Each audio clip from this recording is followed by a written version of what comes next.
করছো মা? ওই দেখ পিউ গোছাচ্ছে, দেখ তো সুদীপ গোছাচ্ছে। মা কীভাবে গোছাচ্ছিস? পেছনের দিকে অনেক খালি না শোকেসে? তো পিউ সুদীপ গোছাচ্ছে ওর জামা কাপড় সব। এখানে ওর জামা কাপড় থাকে, মানে শোকেসের নিচের থাকটাতে সুদীপেরগুলো থাকে। তো আমি তো ভাঁজ করি, আর ও যখনই জামা কাপড় বের করে একটা বের করতে গিয়ে সবগুলো উল্টোপাল্টা করে দেয়। হ্যাঁ মিতা এসেছে। হ্যাঁ কি? আর তুমি কি করছো? দাদার জামা ভাঁজ করছো? ও বাবা, দেখেছিস তোর বুনু তোকে কত কাজ করে দেয়। আর এত কিছুর কে নামিয়েছে এই শোকেসের এখান থেকে? দেখো সব কিছু এরকম ই করে দেয়। দেখো তাহলে আমি গোছাবো না আর ওরা সব নোংরা করে দেবে। দাদা দিচ্ছে না। আর আমার ছেলে কিন্তু খুবই সেন্ট ভালোবাসে। এখানে জামা কাপড় রাখার আগেও স্প্রে করে নিয়েছে সেন্টটা। দিচ্ছে না, তোমার করতে হবে না। কি বললি? দেখবো কয়দিন থাকে এরম ভাঁজ করা, ঠিক আছে দেখবো। আমি এদিকে রান্না করছি। তো মানে দাদা ভাই যাবে আবার ডিউটিতে, মাছ নিয়ে এসছে, মাছ ভাজা করলাম।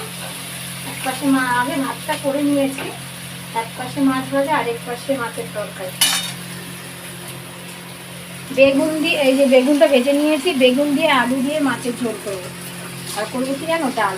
গরমে ডাল বেশি হয়, তারা আমাদের মানে ডাল বেশি ভালোবাসে সবাই। মাছের ঝোল যতই হোক একটুখানি ডাল দিলে হয়ে যাবে। চলো রান্নাটা করে নিই।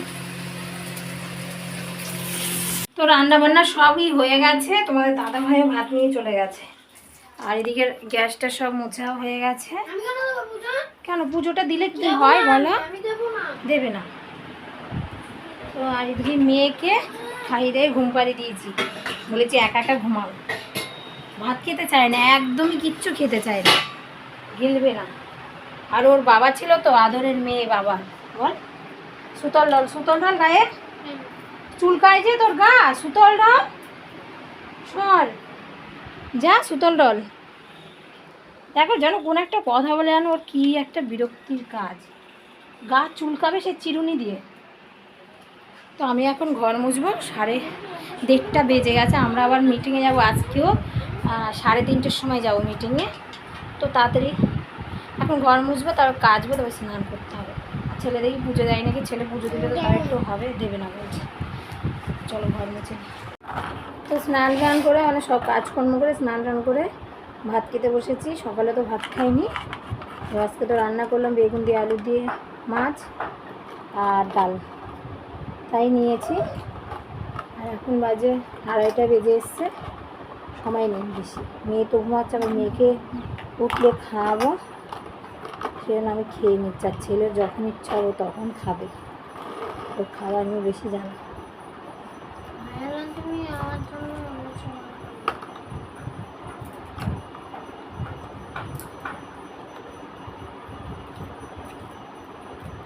চলো ভাত খেয়ে নিই। তো আমরা এই যে ট্রেডিংয়ে এসে এই যে এইভাবে রুমাল ভাঁজ করেছি সবাই, তো সেটা সবাই দেখাচ্ছে। ভিডিও তো করারই না, তো ভিডিও করতে পারিনি সেরকম। তো তারপরে চলে এসেছি এই যে এই দিদিটার বাড়ি পাশে আছে, আর আমার মেয়ে এদের বাড়ি চলে এসেছি। ওরাও গেছিলো, বলছে না না আমাকে ভিডিও করে না, আবার বলছে হাই গাইস এরকম বলছে। আরেকজন আজকে তো অনেকটা হাঁটতে হয়েছে, ওদের বাড়িতে এসে ও দইয়ের ঘোল খাওয়ালো, আর আমরা দুজন দেখো শুয়ে রয়েছি ওই যে।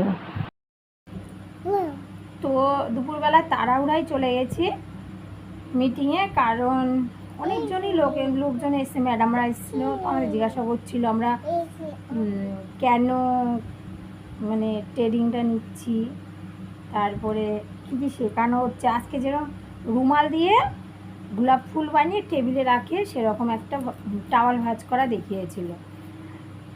তো আজকে বেশি কিছু হয়নি, সবার নাম জিজ্ঞাসা করেছে, কেন করছি এগুলো আমাদের জিজ্ঞাসা করছিল একজন স্যার। আর তার মধ্যে এত পরিমাণে গরম, আমার মেয়েও জ্বালাতন করছিল। তো এখন চলে এসেছি ওখান থেকে, এসে খুবই খিদে পেয়ে গেছে। আর ওখানে টিফিন দিয়েছে আজকে, এমনি এই 2 দিন দিয়েছিল। একদিন এরকম বড় একটা কাটলেট মতন মানে বিস্কিট দিয়েছিল, আর একদিন নিমকি দিয়েছিল। একজন ম্যাডাম নিজে হাতে তৈরি করে, কেনা জিনিস না, এইগুলো কিনে দিয়েছে। তো দিয়েছে মানে ফুটি দিয়েছে একটা, আর এখানে একটা আছে লাড্ডু, একটা কলা, আর একটা প্যাটিস। এই যে একটা প্যাটিস দিয়েছে।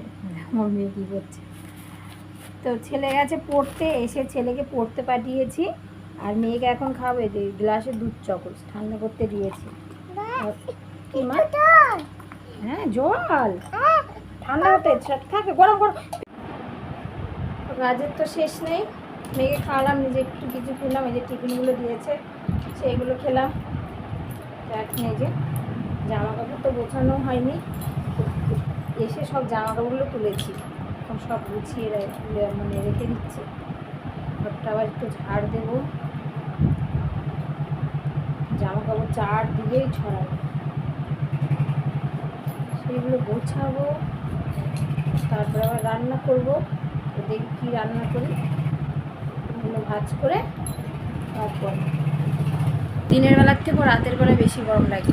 দিনের বেলায় যেহেতু রোদের তাপটা মানে পড়ে ঠিক আছে, আর এখন যেহেতু সূর্য ডুবে যায় না, তারপরে গরমটা মনে হয় কি নামে রাতে বেশি গরম ভাব। আর দুপুর থেকে শুরু হয়, যখন পশ্চিম দিকে সূর্যটা যায় তখন থেকেই ঘরে ভীষণ গরম। যাই আমাদের ঘরে এরকম, কিন্তু আমার মেয়ে যে ওর যে আন্টির বাড়ি যায়, ওদের ঘর কিন্তু অনেকটাই ঠান্ডা। ভালো লাগছে না, চলো জামাকাপড় গুছিয়ে নিই। তো এই দেখো রাতে পিউর বাবা ডিউটির থেকে এসে ভাত খাচ্ছে, আর আমার খাওয়া হয়ে গেছে। আর সারাদিন তোর বাবাকেও পায় না, এখন পেয়েছে। দেখো লোকটাকে শান্তি করে খেতেও দিচ্ছে না, সে পিঠে উঠছে, ঘাড়ে উঠছে, ঘাড়ে তো খাটের থেকে ঘাড়ে দাঁড়িয়ে তারপরে নেমেছে। দেখো এভাবে করলে কি খাওয়া যায়? ওর বাবা কিনা মেয়েকে খুব ভালোবাসে, ছেলের থেকেও বেশি মেয়েকে, আর এর জন্যে রেগে যাচ্ছে না। এখন যদি ছেলে হতো না, ছেলেকে মারতো, দেখেছো? লাস্টে তোর বাবার ফোনটা নিয়ে বলছে ফটো তুলছে। দেখো ওই যে আমি ওভাবে নিই, তো ওটা দেখছে, বলে ফটো। আমি বলছি কার ফটো? বলছে বাবা। কিন্তু না, ক্যামেরা চালু নেই, এই এমনি ওরকমই করছি ফোনটা।